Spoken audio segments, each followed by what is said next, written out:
Before going into this chapter of My Hero Academia, I think many were expecting to see a continuation of Shigaraki's awakening. After the phenomenal chapter last week of just seeing him resurrect, becoming the new All for One, many were hyped up to see what was going to happen, especially with the cliffhanger of hearing he's coming. But this chapter shifts over the POV to Tokoyami, and I think some are potentially going to be a little bit upset. And I want to kind of clarify why this is actually a good thing, why the POV has shifted over to Tokoyami and the other side of the story instead of just focusing on Shigaraki. The biggest reason for it is because when you think about what's going on within the arc, when you think about what the heroes are trying to stop, they're trying to stop Shigaraki from coming into power, Shigaraki becoming the new All for One. And obviously, when you think about how an arc is usually structured, the climax of an arc is usually something crazy, something big that happens, and in this case, Shigaraki reawakening, gaining the power of All for One, and demonstrating his power for the whole world to see. And so, when you think about how the finale of this arc should be, it should definitely focus on Shigaraki showcasing what he now has at his disposal. So, if, for instance, Horikoshi Sensei was to instantly dive into stuff with Shigaraki, like this chapter and the next chapter, it would kind of like undermine everything else going on in the arc. It would make it feel not as important. It would make it feel like, meh, I don't care about this, I want to get over to Shigaraki. In some cases, it's already causing that effect, because many that might be upset with this chapter is because they want to see more of what's going on with Shigaraki. So you get my point. So it's the perfect time as any to kind of clear all these other plot points, like get it out of the way for we could focus on Shigaraki and what's going to happen with the villain side of the story. So obviously the stuff with Hawks and Tokoyami and the students are there from UA, all this stuff needs to be settled before we move over to what's going on over there with Shigaraki. But it doesn't change the fact that this chapter is amazing as well, like absolutely incredible. There's a lot of information to really pull from this chapter, and there's obvious seeds that Horikoshi has been planting for a while now when it comes to this arc for the future of My Hero Academia after this arc is concluded, and that has to do with, Mirako and Hawks, and I'll get into them very soon in this video, but let's talk about the star of this chapter, and that is Tokoyami. Now, Tokoyami, he gets a cover page, and outright, I'm just gonna say this cover page is just beautiful. Like, just the artwork alone is just outstanding. Anyone that views this cover page is going to instantly say, holy crap, Horikoshi really did go in. I really wish that Horikoshi would have colored this page himself, and we would have gotten to see how he would have had the colors on, Tokoyami, but regardless, it is a beautiful cover page, and I was just blown away when I opened up the chapter and I saw that, and upon looking into it, I'm assuming that most likely the design on Tokoyami has something to do with the Ainu tribe in Japan. I could be wrong, I'm just saying it definitely would fit the bill with some of the design of the clothing and all that, and also on top of that, it's something that, other mangaka has used in the past that I have actually talked about, like for instance when it comes to Tokyo Ghoul. Ashita Sui literally talked about the Ainu tribe in his manga, so it's definitely something that, mangaka in Japan do talk about from time to time, and I feel like maybe the reason why Tokoyami's entire design looks like that could be also with the Ainu tribe, but like I said, I could be wrong. If anyone has a more concrete connection, let me know in the comments below.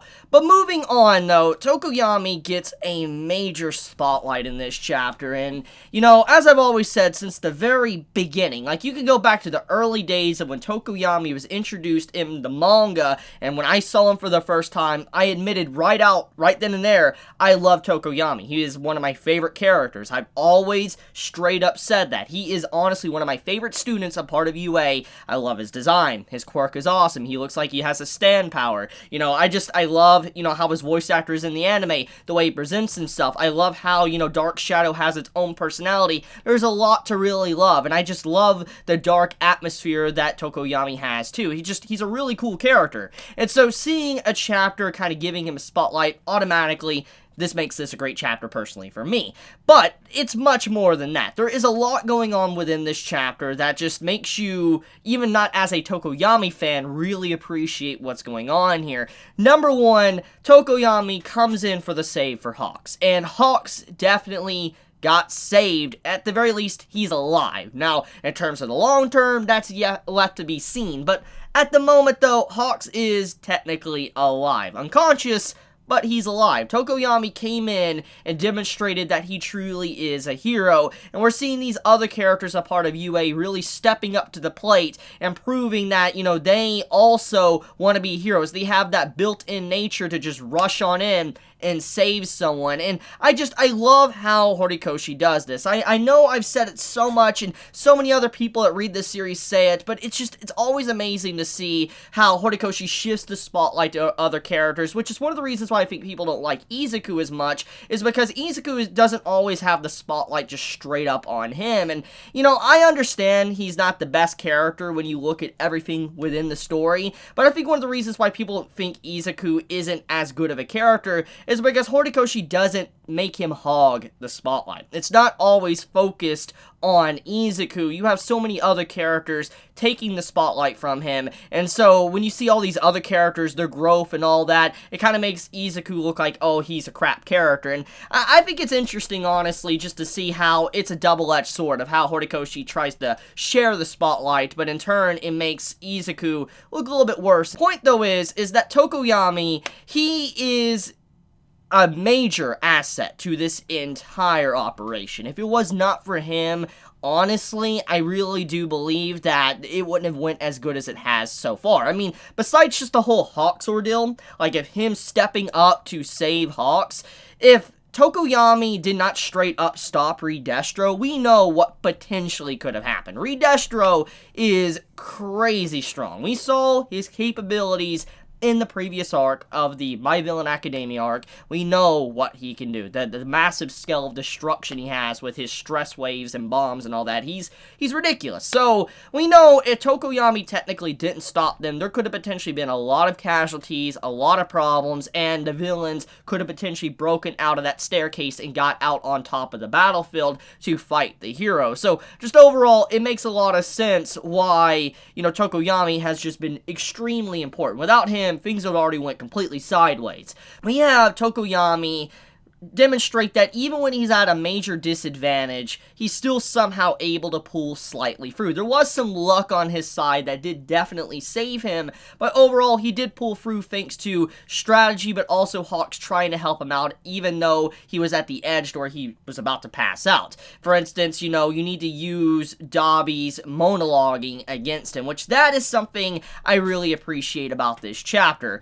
It's something very common in stories, not just manga, but just any type of story. You see villains monologue. They just straight up monologue. It's something that's incredibly annoying in literature. It's always bugged me, and, you know, the way Incredibles did it, the movie Incredibles, where you see, you know, I was like, oh, you got me monologuing, you sly dog, and that entire scene, honestly, was so self-aware, and I really love that moment in Incredibles. Incredibles is a great movie, honestly, when you really just take a moment to think about it, but the point is I've always disliked monologuing. It's an annoying little thing. I know not many people will care too much about it as I do, but it just bugs me. And seeing how that monologuing segment with Dabi is actually being used to strategy is something I actually do appreciate. For instance, time didn't just, like, stay still. Time didn't stop while the characters are talking. You know, you have it to where Tokoyami and Hawks come up with a plan to have the man continuously talk before they can get away, because Dabi is trying to hold back a little bit because he's running on empty. The gas in his tank is pretty much on low, because the more he continues to use his quirk,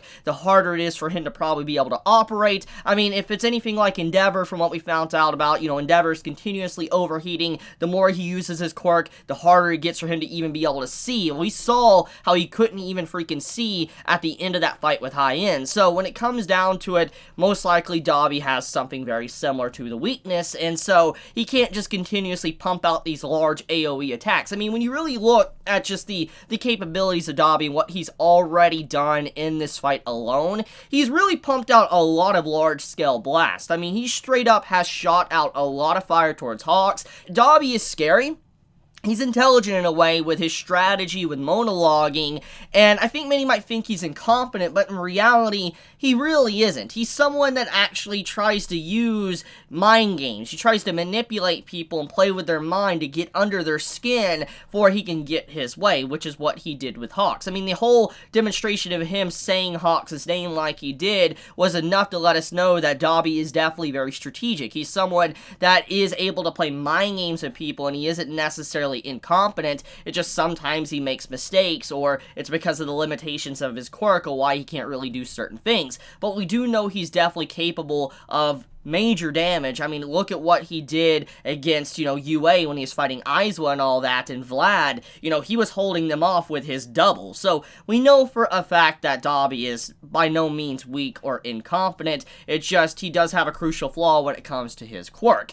Now, okay, so let's take a moment to talk about what was said to Tokoyami from Dabi. Dabi's like, who are you really coming to save right now? And when you look at the whole scope of what this arc is about, it kind of makes sense what Dabi is suggesting.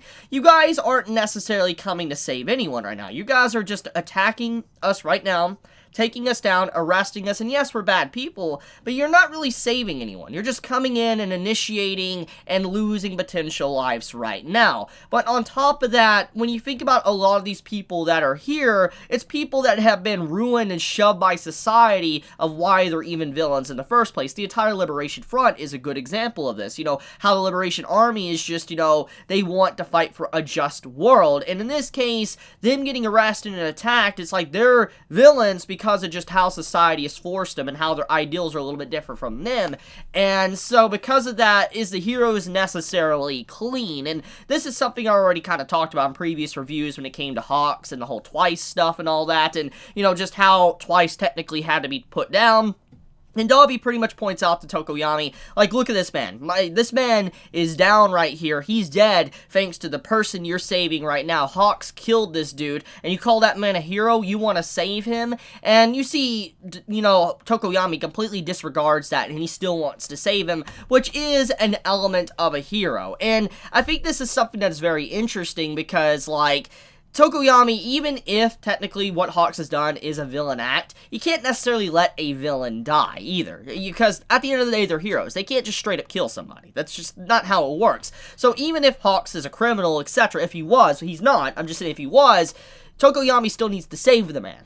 Nothing's going to stop that at the end of the day. So, just that entire ordeal with Dabi and, Tokoyami, it's just interesting to see how he's trying to turn Tokoyami away from saving Hawks, but in turn, if Tokoyami didn't sit there to try to protect Hawks, he wouldn't really be a hero. And it would kind of go against the whole ideal of what Dabi is trying to fight for. Because Dabi, as we know, he kind of really wants to follow Stain's ideal. He wants to follow the path of what it means to truly be a hero, etc. That was revealed a few chapters ago. So, if Tokoyami decided to run away right then and there without Hawks, he would be an absolute disgrace. And I think Dabi would have been a little bit more aggressive and angrier if Tokoyami didn't save Hawks. So, it's interesting. It's a very interesting dynamic between the characters, and Getten is also someone that actually technically saves the day. If Getten would have been 1 second earlier, or 1 second too late, honestly,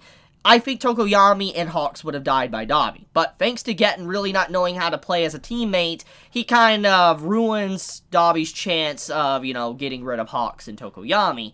So yeah, I think it's very interesting kind of how that happened, which there's one last detail I want to talk about when it does come to Tokoyami, and that is Dark Shadow in his personality. There is a lot of, insight into Dark Shadow's personality of how he really is his own individual. Now, this has already been known for a while, that Dark Shadow is technically kind of like his own person, like an extension to Tokoyami, but we really get to see the emotions of Dark Shadow truly is separated from Tokoyami, because when he starts looking at, Hawks's back, he's like, Hawks's back, it's gone, and all that, and you just see, Dark Shadow starting to cry, and then, Tokoyami's like, be quiet, it's not, and all that, and he's, arguing with his own quirk. It's just an interesting dynamic to really dive into Dark Shadow, how he really does have his own personality, which I think this is a perfect segue to get into Hawks. So Hawks, his damage. From the brief details we got within the chapter. Most likely, Hawks'S damage to his back is so extensive that his wings potentially are gone for good. When we really think about everything that's happened within the story, okay? And we think about the symbolic nature of what, Horikoshi's done with Endeavor and Hawks, we know that he's tried to make Hawks and Endeavor appear like Icarus in some fashion. I mean, the whole cover of a certain volume was literally Endeavor looking like a phoenix flying up into the sky with a blinding light and burning Hawks' feathers and taking out High End, and him falling down like a meteor and hitting the ground. It was like a whole, symbolic nature of, Icarus. And that's kind of what Hawks' entire theme has been. And when you think about what just happened, how his back has been burnt, it's kind of like he got too close to the sun, like Icarus. He got too close to the villains, he got too close to Dobby and Twice and all of them, and his back got burnt. His wings are gone and he fell. And I feel like, honestly, Hawks' wings are probably gone for good. And it fits, honestly, with what Horikoshi has been setting up for these past few chapters. I mean, when we really think about what's happened with Mirako, she's in the same position as Hawks. Mirako has lost a limb, she has been completely damaged, she has had her wounds burnt to be not bleeding to death. It's very clear that Mirako is not going to be able to operate as a hero anymore in the same way. If she is, it's not going to be the same way. She's just been so heavily damaged, there's no way she's going to have an easy time being a hero anymore. She's just been hurt that bad. And with Hawks also being hurt like he is, it's just like he's in a very similar state as Mirako. He probably will have to cease being a hero, lay down, being a hero, because if he has no wings, etc., he can't really go and save the day and be one of the fastest heroes on duty, etc., because no wings. And it's kind of interesting to me that Hawks has always said that his back isn't big enough to be able to protect people, his back isn't big enough to be able to change the world and be a pillar, and his very back is burnt to where it's literally non-existent now, and he really has no back to give. His back really isn't big enough anymore because he has nothing left of it. It's an interesting little twist. But, backing up, though, to get into the point of why I mentioned Mirako and Hawks earlier in this video, there is something that Horikoshi is setting up between the two characters, and it's something very obvious now when you take a moment to look at some of the illustrations that Horikoshi himself has actually drawn on his social media account on Twitter. He has drawn a picture very recently of Hawks and Mirako kind of being side by side in this image, and they're in school outfits. And at first, this looks like just a very cutesy picture. That's what the impression is. And when you look at it, it's just like, okay, he's obviously a big fan of Mirako, he's already stated this, and we know he probably likes Hawks a lot as well. So he's just drawing kind of like, the fan favorite characters or his favorite characters to currently draw. And when you take a moment to look a little bit deeper into the image, it kind of fits about what these two characters are going to be representing once this arc is done. Hawks and Mirako potentially being done as heroes could turn into teachers for the next generation after whatever happens with Shigaraki, and they have to lead the way for the next generation. Even though they're not heroes, they could still give over their knowledge and, ways to kind of improve. And I think that the school outfits are a hint to that. Basically, they might become teachers in some way. They might become individuals that have to teach students. I just feel like there is something that Horikoshi is definitely implying, and he's definitely been showing a lot of images of Mirako and Hawks quite a bit recently. I mean, even earlier on, like less than a month ago, he had an illustration of Hawks leaving like this, meeting room, but also having Mirako leading the meeting room as well. And just the way these two characters have been getting a lot of spotlight on, Horikoshi's Twitter, it really seems like he's implying something that these two characters are very similar to some degree. And I feel like where they're going to be similar at is that they're both heavily injured and cannot be a hero anymore, so they have to teach people. That's just my personal impression. So, okay, let's talk about the next part, which is Gigon. So, Gigon, he is up, and it's a very simple moment of the chapter. It's going to be easy to cover, but he is up, and this pretty much means a couple of things. That now that he is up, the whole situation with heroes that are surrounding this mansion is about to turn very, very dire. It's about to get ugly, because even though Gigon probably doesn't care about anything going on right now, like, he's probably just going to rush over to Shigaraki, his devastation and his rampage of being able to get out of there is going to be something that's going to cause a lot of problems. We got to think about one of the main issues that, the Paranormal Liberation Front is facing right now. They're trapped. They're basically trapped within a hole and they can't really get out.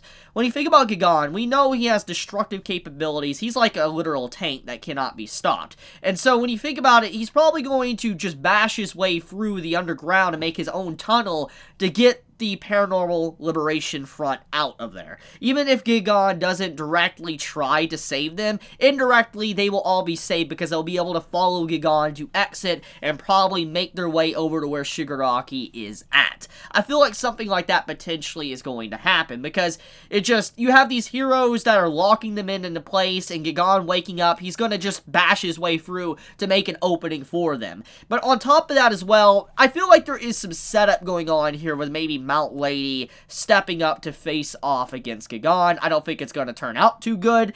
Mount Lady might die. I mean, let's be honest here. I mean, Gigan, there's just no way any of those heroes there can really fight him. I mean, Shigaraki's entire group fought him for like 48 hours straight and didn't even do really anything to the man. So it's very clear that none of these heroes there probably could really do much to Gigan to stop him. And I think Mount Lady might try something, but she's probably gonna either die or just get really messed up. Which, speaking of which, Mount Lady, she got quite a interesting panel this week.